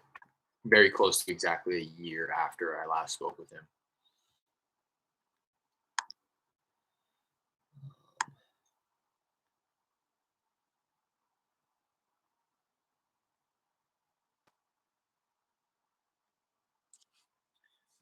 Okay, this gentleman did nightmare with. I'm gonna call him. Not right now, at least. He's just really rude. All right, Patricia spoke with. Oh, okay. I remember this guy. I spoke with a gentleman. I cold called him the other week, and he was like, "Oh, this is John. I'm not sure of the relation to the homeowner, but he was like, yeah, the homeowner passed away. They want 100,000 for the double lots. I don't know who they are, who he's referring to. I'd imagine possibly like the heirs who inherited the property. So I'm gonna give this number a call and see what's going on."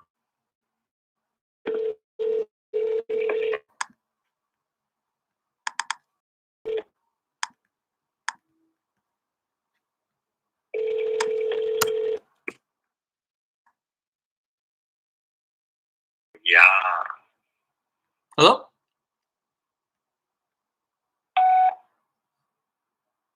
That was weird. That was odd. Dial did not leave voicemail. I'm gonna call them tomorrow. Or they already have an asking price they want to sell, so yeah.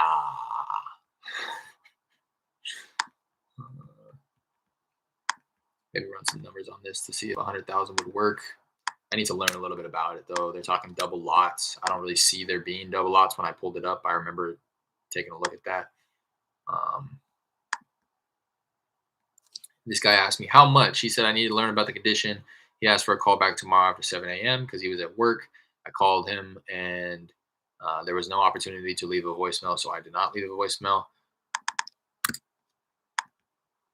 You get a general sense of what this property is looking like in terms of price.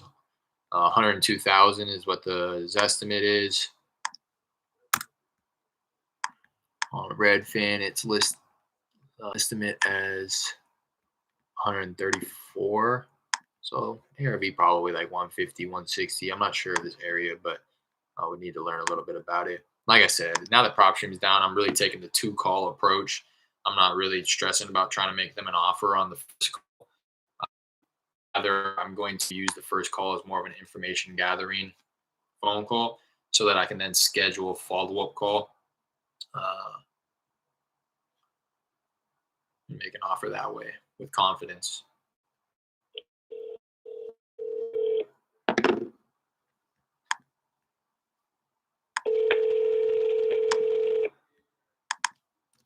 Hi there. I'm sorry. I was looking for Mr. Prince.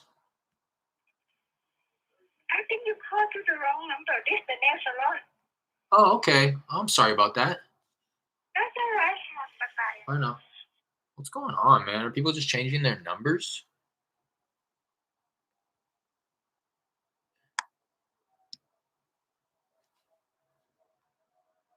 That's the right number. That's how I connected with them last time. That's so bizarre. October 28th, 12:20 is when I first connected with him, and 12:20 I dialed this number. Christ, that scared me. That's so bizarre.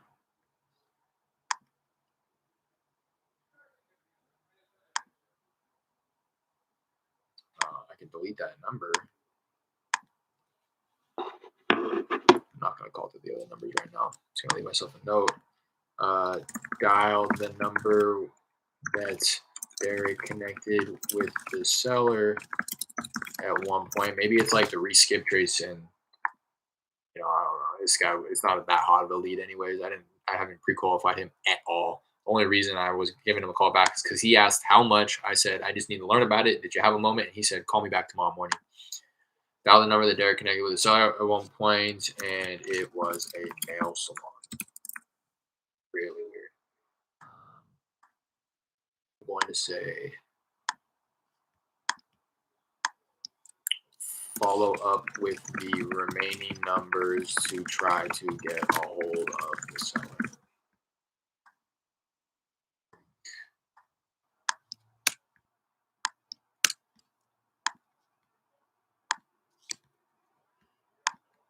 Connected with Miss Jimenez. She doesn't own this property here, but she does want to move out of her apartment and buy something in 6 to 9 months. Derek pitched the realtor referral, and she was open to it. I'm gonna call this one. This isn't something that I tend to do often, but call her and just kind of catch up, see where she's at with things, and seeing if she's still looking for a realtor to help her with her move. Real quick call just to see, again, when did I? 11:22. Yeah. So I'll give her a call. See if she's still looking to buy something, and if she is, I'll get her in contact with my realtor.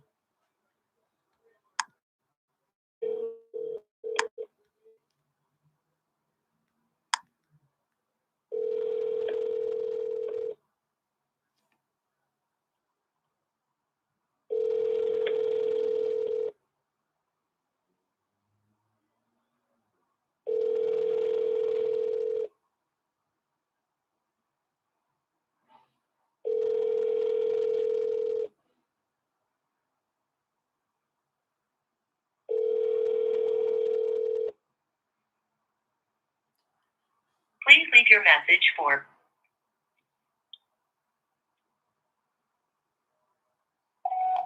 Okay, so as I was dialing that, I actually saw that she provided me with a different number, so I'm gonna call that one.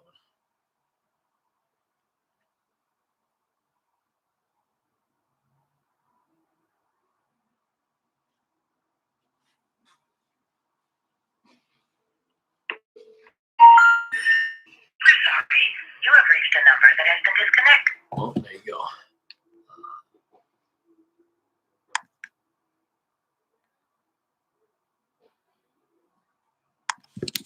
I'll say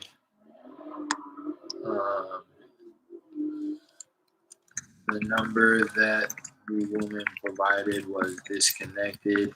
Try the other numbers to get a hold of her and determine if she's still wanting help to buy a new place. If so, refer to realtor. We'll call her in 2 weeks. Nothing too urgent right here. She was looking at like 4 to 6 months, 4 to 7 months from now to want to buy something. That's what she had reported to me like a couple months ago when she said like 7 to 9 months or whatever. 7 to 10 months, I think is what she told me.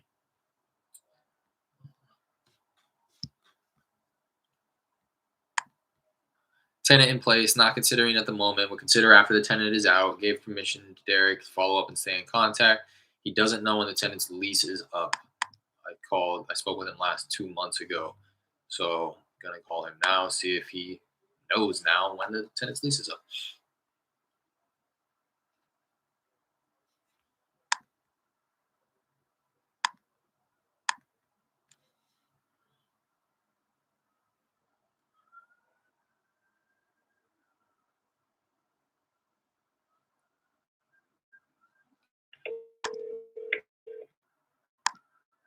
Sorry, all circuits are busy now. Please try your call again.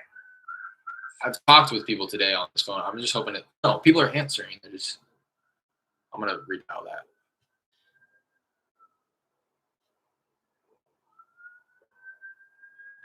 I'm like tripping right now with none of these numbers being like active.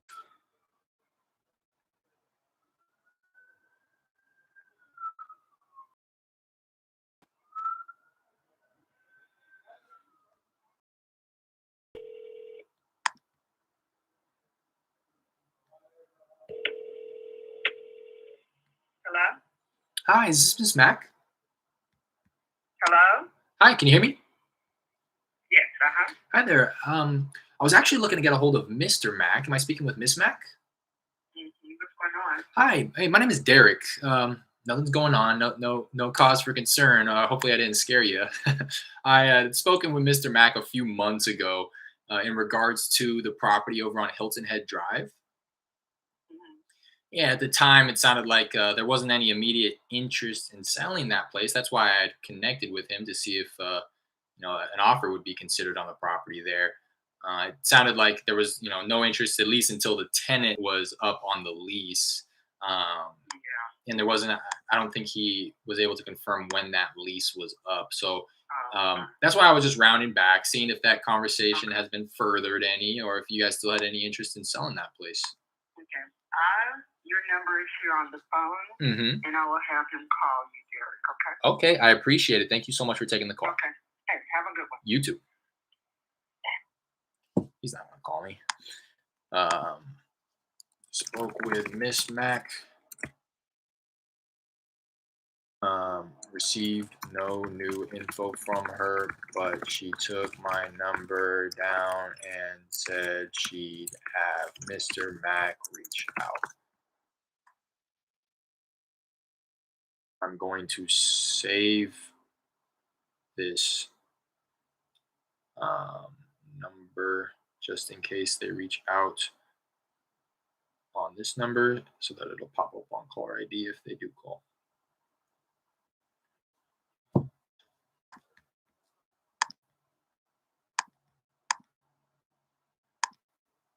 And if I don't hear back, I'm going to call in 2 weeks.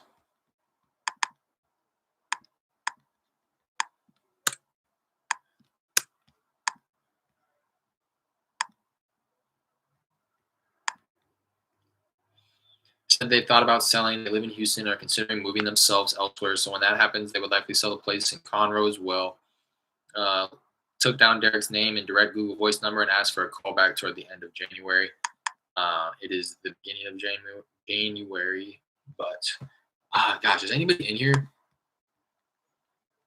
I need to. I don't know if I haven't used my Google Voice number in so long. I'm afraid that it's popping up as spam, like the other guy told me. So I just want to try to test that out. I don't even see my. Oh, there it is, Google Voice. Gosh.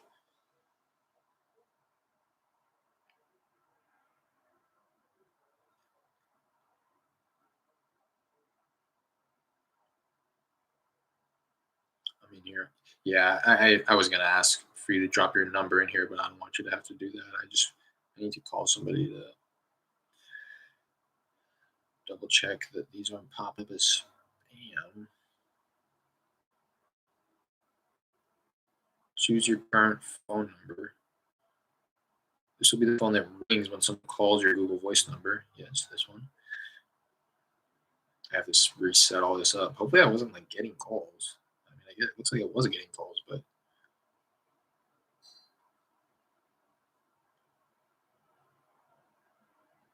nothing urgent.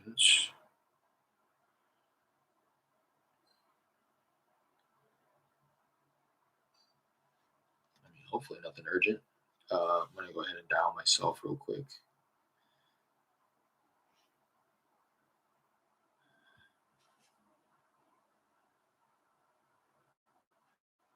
So not pop into spam for me.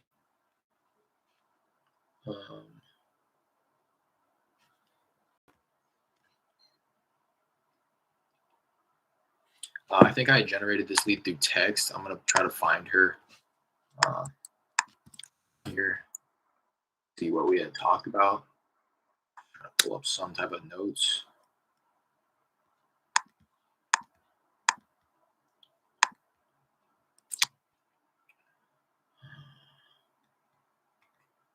How can I do that? Contacts. Find her by searching her last name. In here, maybe I didn't text her. I don't know. Maybe I just got a hold of her through cold call. Said they have thought about selling, living here. Well, whatever. Give her a call.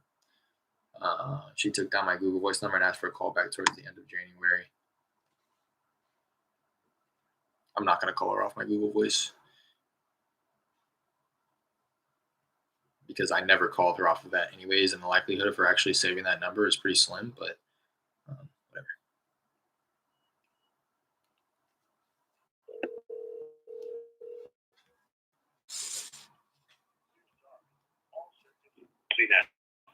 So then just a thing with this app, like all servers are busy, as in like it doesn't have a server to connect me through in order to dial out, because that's what happened on the last phone call, and then I just simply redialed and then it patched me through. So that's what I'm thinking is going on here. Let me try one more time. We're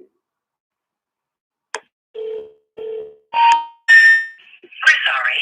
You have reached a number that has been disconnected or is no longer in service. Crazy. What's up with that? Everybody got a new phone number for this year, huh? File number no longer in service. I'm going to, as silly as it sounds, round back and try that number one more time. If not, I'm going to re-skip trace that property, and because I think I did. I swear that I generated that through texting because there's only one number attached. But one more time, if no success, re-skip trace for new numbers. Because I mean, okay, this one she told me they want to sell, so it's like worth, I think, going through a little bit more trouble to try to pull up some new phone numbers for her.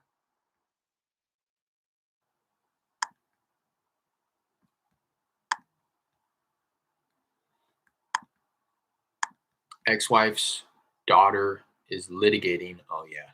In attempts to retain ownership, sister and two nieces sound like ownership will be put in these three women's names. At that point, after they win their litigation battle, William intends to sell.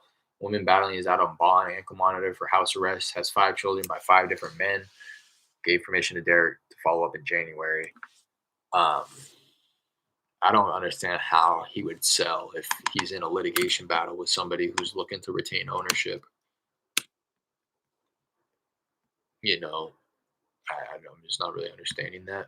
I'm pulling them up on PropStream to see who's on title. I believe he's on title. But the his ex stepchildren are putting up a fuss. So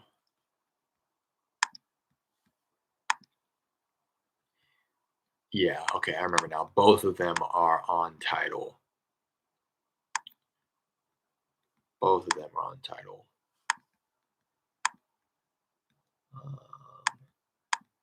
I'll give him a call, just not right now.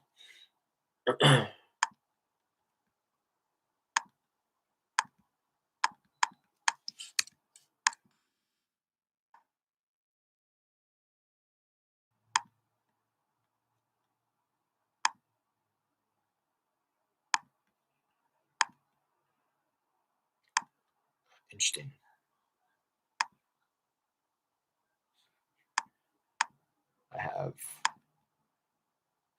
I just had two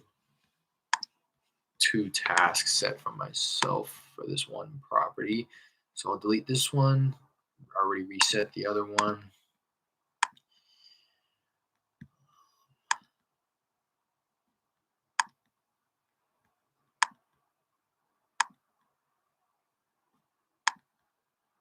Okay. This is a good one.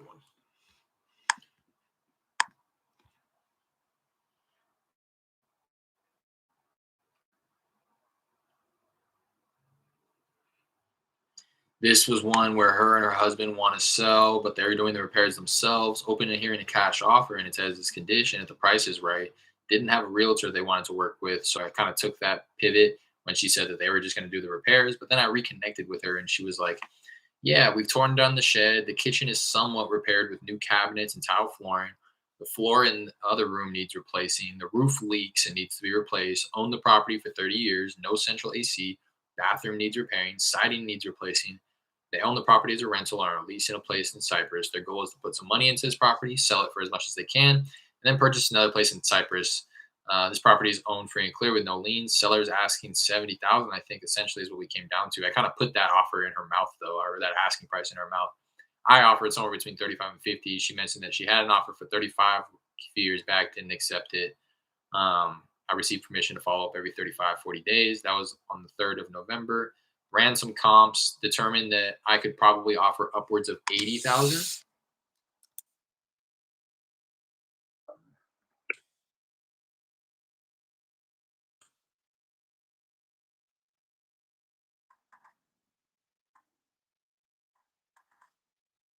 You'll probably go even way higher than that, to be honest. Let's see how big the place is. But it sounds like it's going to need a lot of work. It's just over 1,500 square feet. So, assuming you wanted to put a lot of money in order to do it right, probably another 40, 50,000. So I could go up to 100. I can go up to 100 easy on this, um, as long as my comps are accurate. Because I'm looking at it. Hey yo, what's going on, CWL type? I have ARV sitting at 215. So I offered 70. She wanted to speak with her husband about it, who was away on work. Very adamant about doing the repairs herself. However, I don't foresee them doing the repairs necessary in order to sell it on the open market. Because yeah, if they have to fix all that in order to sell it on open market to a retail buyer that is going to pass inspection, they're going to have to do it all. Right. So around and back with her the 7th of December, they fixed the roof and plan to continue renovation. So she is doing a little bit something. She spoke with her husband and they decided to just finish renovating. I reminded her of the 70,000 offer price, said she would speak with her husband. Uh, and I said, just call me back regardless to see if, I'm anywhere in the ballpark. And if I could possibly, seek out some higher authority in order to come up with my offer. She's pretty good. Every time I talk to her, she's like not really wanting to talk to me. So let's see how it goes.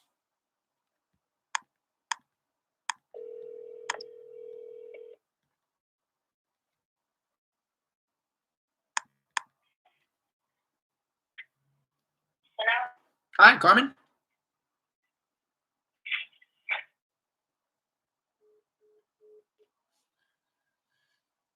I'm gonna call her back. Just hang up on me. What the hell? That was her too. I know her voice.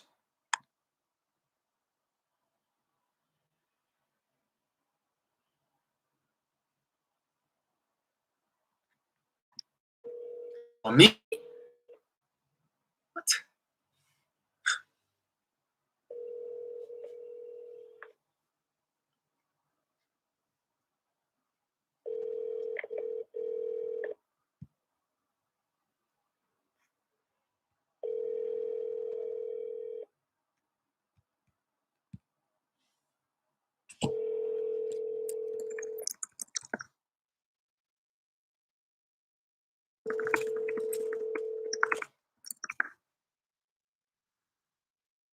Please leave your message for.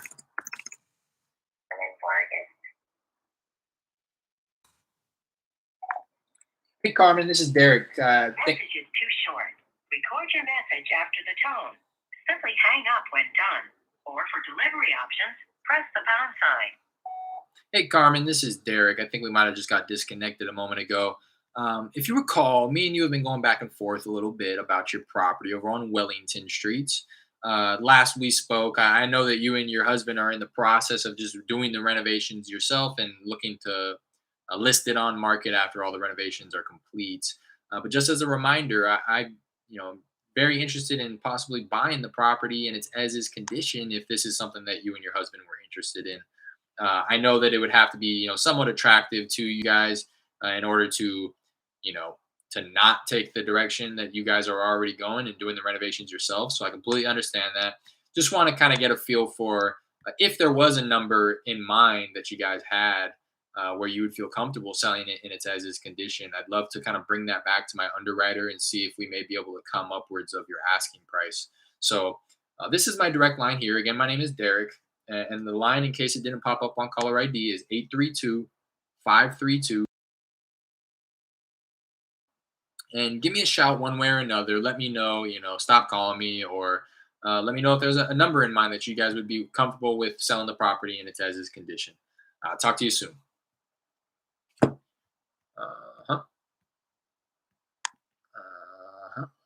Uh-huh. So that was a good learning lesson for me. I'm going to stop asking as if I don't know it's them, right? I should have just said, hey, Carmen, this is Derek. What's going on?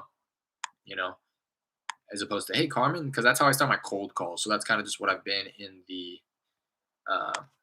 my brainwashed to kind of talk like that. But that's definitely why she hung up on me, because I was asking as if I didn't know,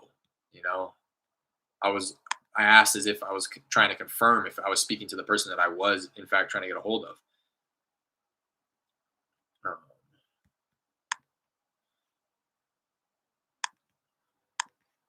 I'll call it in a couple weeks. But yeah, that's something that I'm not going to do moving forward. I think that was a good learning lesson for me. I should have just said, hey, Carmen, this is Derek. How's it going? Yeah.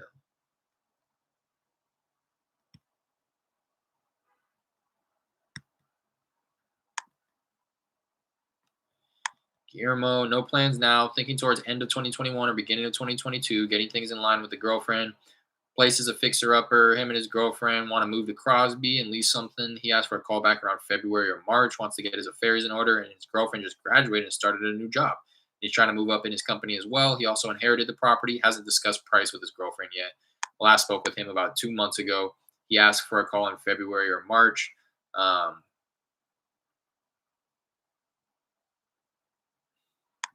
be quite honest, I'm going to. I'm definitely gonna. I'm gonna call him on Monday, but I'm gonna kill it here. I gotta skedaddle. Did a lot of good today. I think I'm gonna keep you guys updated about that one out in Austin. That's the hottest one so far. Pretty much have a verbal agreement with the gentleman now. It's just a matter of inking it and making sure that it's attractive enough to a buyer. So I'll keep you guys updated on that.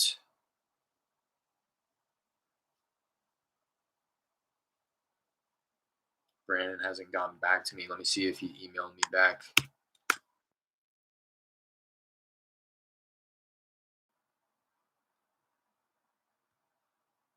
He has not. So appreciate you guys. If you haven't already, hit that like, subscribe, notification bell. Love you all. Put some great work in today. Good shit. Appreciate that, Jared. Appreciate that. Really do. Just trying to, do a little bit of something every day, right? I know that I'm not in a position where I can go crazy every day, but I had a good amount of time today. I got started early, put some time in on the dialer, on some cold calls, put some time in on the follow-ups, made a new connection out in Austin, made some offers. So that's all I can ask of myself, and I got to start patting myself on the back, and I would recommend that you guys do the same. I'm in the, I saw a quote, and I think I mentioned this before, and I always think about it. I don't know the exact quote. I'm sure I'm going to butcher it, but it's essentially like, you know, unsuccessful people, they do nothing and think nothing of it, right? They wake up and they go through their day and they don't try to excel or improve themselves even by 1% every day, which a lot of people do, just the 1%, right? Like I'm saying, I just want to make sure that I'm getting offers out every day, that I'm cold calling every day, just trying to do a little something every day. Unsuccessful people, they do nothing and don't think anything of it. Successful people do 20 times as much, yet they still feel like they could have done more, right? And that's always how I feel. At the end of every day, it's like, damn, like I could have put in like another hour on the dialer. I could have done at least a couple of those follow-ups that I kicked to the wayside, but I want to stop that because I think that's a poor mentality to be in. I think that it's good to be hungry and to be always wanting more and to feel the desire to do more, but I don't think that it's right. And I think that it's kind of detrimental actually to my mental health to be telling myself, oh, you could have done more, and beating myself up for no reason. So yeah, got to stack the small wins. Exactly. And that's something that I always preach too. And that's something that me and my girl talk about always in terms of my business, her business, our relationship, our, progression of our lives together. You got to celebrate the small wins or else everything's just going to seem like, oh, I'm not there yet. I'm not there. And that destination is just going to keep getting pushed further and further out and you'll never obtain it. Right. So it's all about the journey. It's all about stacking the small wins, celebrating the small wins and making sure that you acknowledge the fact that, hey, I'm doing it. I'm in here, I'm making offers, I'm making calls. So, I think that I got a taste of the good life having closed 2 deals already. So now I'm like, damn, I just want to get back there. I want to get back to that point where I'm doing deals like that. But I got to remember that putting in time on the dialer, making cold calls, making offers, educating myself, watching YouTube, like that all matters and it all contributes to my growth as an investor and as a wholesaler. So appreciate you guys. Just a matter of time and everything will fall into place. Exactly. As long as it is an everyday thing, as long as you keep piling up these small wins and contributing to your future success, then you're absolutely right. That's how I'm looking at it. It's just an inevitability. It's gonna happen. So I just kind of taking my hands off the wheel and letting life dictate, or really God. I don't know if anybody's religious in here, but I grew up Catholic, and whether you guys call it God or what you call it, just knowing that there's something that's kind of the universe is on my side. You know what I mean? And as long as it's one thing to think like, oh, the universe is on my side, I just have to sit back and not do anything. And another thing, be like, but the universe is on my side, and it will help me as long as I put out this energy, as long as I work, as long as I put these good vibes out. I'm a firm believer of karma. It's gonna come back to me. It's gonna come back to you guys too. The fact that I feel like I'm a pretty good judge of character, and everybody on here, it's a matter of time before you guys win. So keep pushing, keep keeping yourself motivated, motivate each other. Hop in that Discord group. Links in the description.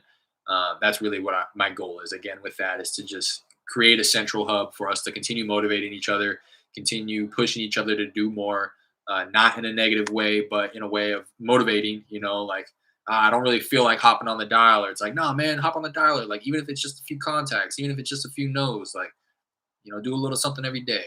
So love to see you guys in there for sure. The work we put in will pay off. Absolutely, absolutely, and I believe that. So appreciate you guys. Love you guys. Probably see you guys on Monday next. Have a good weekend. Have a safe weekend. Jared, I wish the best to you, Raina, and your kid. I'm not quite sure what's going on, but prayers up for the little one. So hope all is well. And I will see you guys on Monday. Appreciate you guys. Peace.